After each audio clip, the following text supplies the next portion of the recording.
ئەو سال 4 سال بەسەدا تێپەڕی پێنجەمین ساڵە شەهید باشوور لێرە چوو ئەوەل سالی کە سالی 2016 داخل بە حرەکەتی تەفگەری ئازادی حرەکەتی فەکەکەی بوو کە لەو چیانەی کوردستان خەبات و تێکۆشانی دەکرد. چیاکانی کوردستان هەمووی شانازیان پێوە دەکردەوە کە شێر و پلینگەکی ئەوها خەبات و تێکۆشانی لەسەر دەکرد. ئێستاش من بەخۆم یعنی بە ڕوحیەتی خۆمەوە شانازی بە کوڕەکەی خۆمەوە دەکەم کە ئەو خەبات و تێکۆشانەی لۆ حرەکەتی ئاپۆچی کردووە و هەتا دەژمرم لە حیاتیش داما بم من ڕێبازی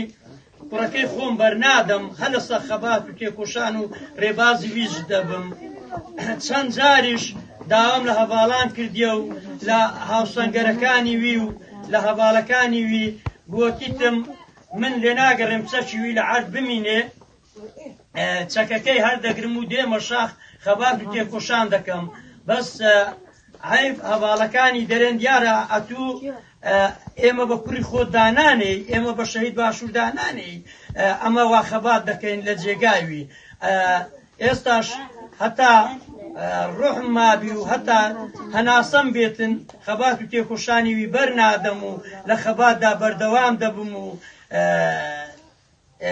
لەبەر ئەوەی خەبات و تێکۆشانی ئاپۆچیاتی لە هەموو ئەرکەچی ممبارەکترە، لە ئەرکی دینداری، لە ئەرکی عزبایەتی، لە